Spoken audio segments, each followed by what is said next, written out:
Hi guys, I'm back. Welcome back to the channel. Um, Today it's raining outside. I haven't got no blind bags or anything to open, so I'm just sat on the sofa and I thought I'd speak to you guys about Disneyland Paris. I've got my phone here just like opened up just to give me some prompts, whatever. But literally it's just a little chat about Disneyland Paris and its best sort of attractions. Um, and little things that quite easy to miss maybe. I haven't visited. Well, I went last year, 2015. Might have been 2014 actually. I think so. So I'm going next year. Um, but just for now, I just want to highlight some of my favourites there. At the end of the video, if you do like it, hit that subscribe button. I really appreciate it. All the subscribers. Like the video, comment underneath which is your favourite thing to do when you're at Disneyland Paris or any Disney park. I have visited the Florida one. Haven't got out to California, but that is definitely on my to-do list. Okay, so top one for me to do is Tower of Terror. Absolutely love Tower of Terror. First went on that one in Florida. The Florida and the Paris versions are slightly different in the way the story's the same, but they're slightly different ride experiences. So that really threw me. Not bad. Either one's not bad. I do prefer the Florida version though, as I think there's more to it. But still, the immersive story and everything, absolutely fantastic. Absolutely love that. Um, so Tower of Terror is such an iconic ride, and it was sad to hear that the actual one at Disneyland California, Great Adventure, is rebranding to be Guardians of the Galaxy, which is quite sad. But hopefully they won't change the Florida one because I absolutely love that one. And though I've been haven't been out there for a while, that is one that I actually look forward to going on. So Tower of Terror is definitely my favourite, followed closely by Aerosmith Rock and Roller Coaster. Again, there's been a lot of discussion about, especially the Paris one, that they're going to rebrand it into a Marvel Universe uh, roller coaster sort of thing. Um, Again, the Paris one and the Florida ones are different, so I'm going to be making comparisons um, throughout. I prefer again the Florida one. I think the Disneyland Paris one isn't bad, but unlike Tower of Terror with the rebrand, I think that maybe the rebrand, if they do go ahead to do it at Paris, could work. Um, Recently got into sort of watching the Marvel movies, and I think that that's definitely a good way forward. And it gives sort of, because it's in the Studios park rather than Disneyland park, I think it would give a nice sort of. It's more of a variety, I think. The Disneyland park is more of an escape from the reality. That's why I love it so much, and it's very traditional. Whereas the Studios park, I think, is a bit more innovative with its rides. It's a bit more of a thrill park. So I think that a Marvel ride would definitely be for its target audience. Okay, so from the Walt Disney Studios park, obviously Tower of Terror's there, Aerosmith. In the Paris movies park, also you've got Crush's Coaster, which is a spinning roller coaster, absolutely fantastic. Love that one. You've also got the classics like a Backlot Tour, which I don't know if that's actually still there, but Backlot Tour. You've got Animagique, which is sort of like a show, like an immersive audience show. Um, what else? You've got the Armageddon ride, which to me was similar to Earthquake or um, Disaster when they had it at Universal Studios in Florida. I thought it was similar to that. It's good, but I think Armageddon's quite an old film, and I've never personally watched it, but I know of it. But I feel like their target audience from Disneyland Park, if they was to cross over to the Disney Studios, I think it might be a bit of a wasted opportunity. Maybe change that to something a bit more sort of up to date. Um, Also in the Studios Park, we have the Toy Story Land, which is made up of the RC Racer, a sort of half pipe ride. Sort of, it's like a disco ride without the spinny motion, which is good.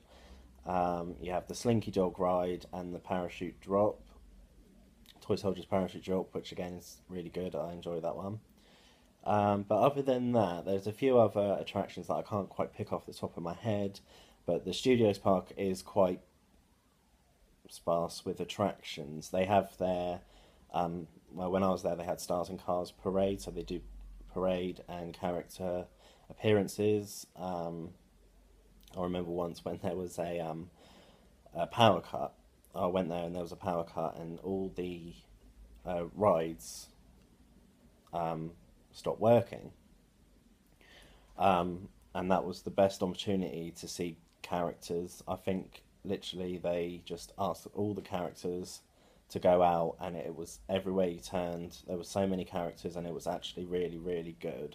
And it was actually a good chance for those, because I saw characters that I don't maybe not see. I saw like Aladdin, Stitch in his Hawaii outfit, Mulan, all the characters that maybe aren't so mainstream, like your Snow Whites and Cinderellas, etc., like that. I just thought it was a funny situation, and it was very clear what Disney Studios were trying to do, obviously to make up for the lack of rides that were available at that. I think it was only like half an hour or so, but it was funny. So now we're going to head over to the Disneyland park, the main Disneyland park. Um, it's when I first went, I was very skeptical because obviously I'm used to the Magic Kingdom. I was so surprised of the quality that was put in. You can tell that all the details so similar, and it does transport you into that other, world.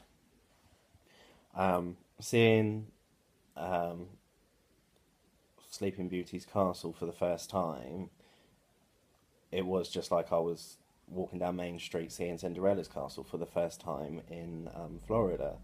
Um, it's such it's hard to explain, but when you're there, you get like a feeling in your stomach, and it's just literally like you're just out of a storybook, and you're literally no worries at all. And I think that's why I just love the whole park itself. At other theme parks, you're very aware that you're in a theme park, and obviously you're queuing or whatever. But I feel like at Disneyland, you're just transported. Every single aspect of the place is decked out, and the theme of Disneyland is just transported through the whole park. There's not one bit of it that you think, oh, I'm at a theme park. It's really immersive and just fantastic. So my main rides here that I normally go to is Space Mountain, which was Mission 2. They have upgraded it, so I'm looking forward to next year when we actually go on the upgraded version. And also I go on the Thunder Mountain, Big Thunder Mountain at Disneyland Paris. Um, Again, they're updating that one, so hopefully next year we'll get to go on the newly updated one, but that's definitely a fan favourite there.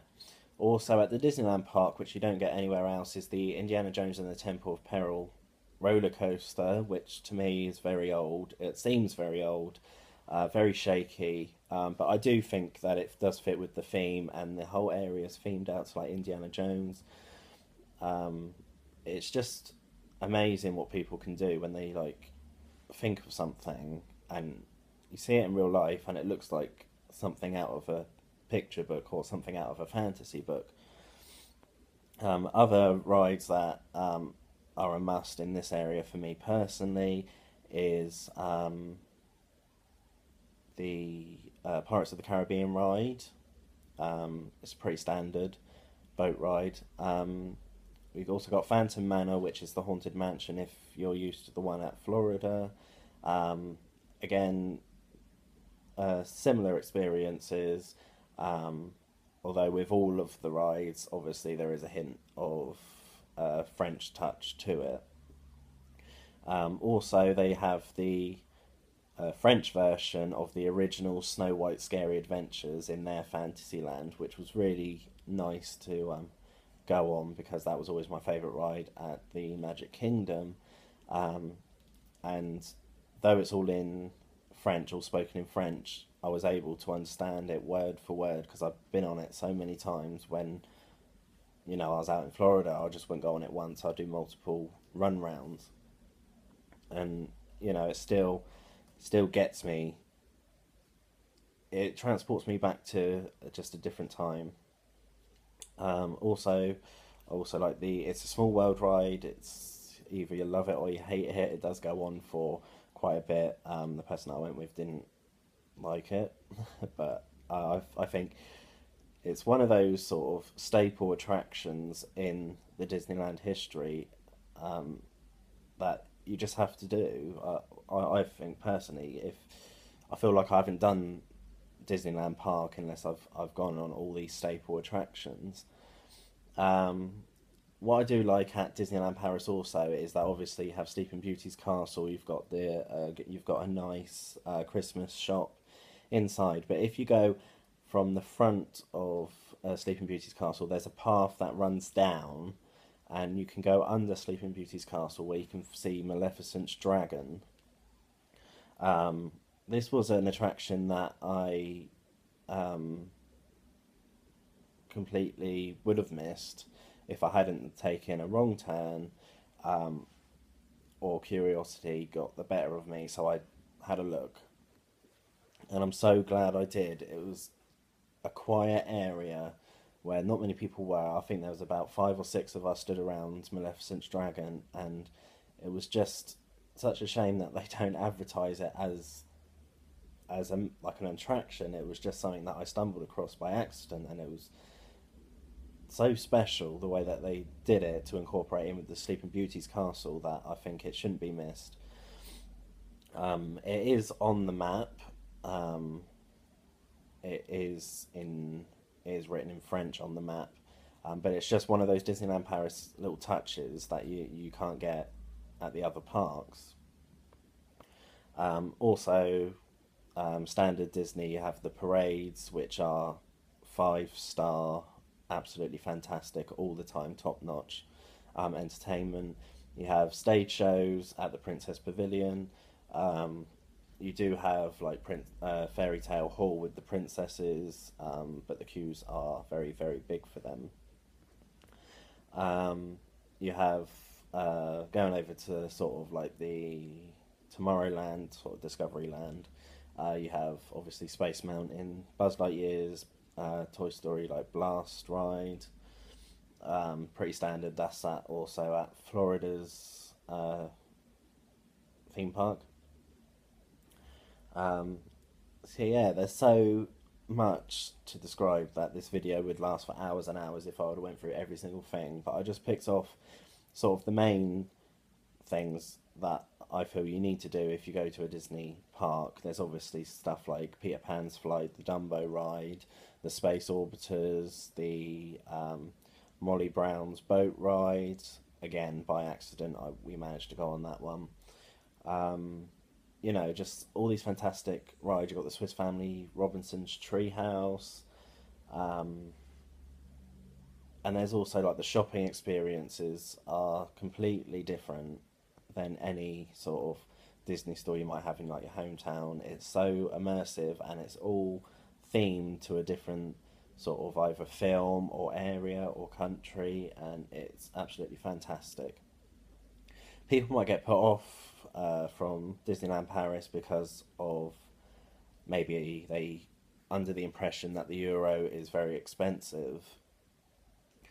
Now, I didn't find it too bad. I base it on UK theme park prices, and I don't think it was much, worse prices. So I think you're paying like maybe €5 or €6 for a glass of wine, €4 or €5 for like a beer or something, which would come, say €5 would come to like £4.50, or something like that. But then you have to take into account that it is a theme park resort, so you're paying for that, and then also on top of that, it's a double whammy because it's Disney, so you're paying Disney prices on top of theme park prices on top of the actual food that you get. But the food and the drink are really good quality, and if you ever go to there, I would suggest going into Disney Village to try out the Rainforest Cafe. I know that you can get them,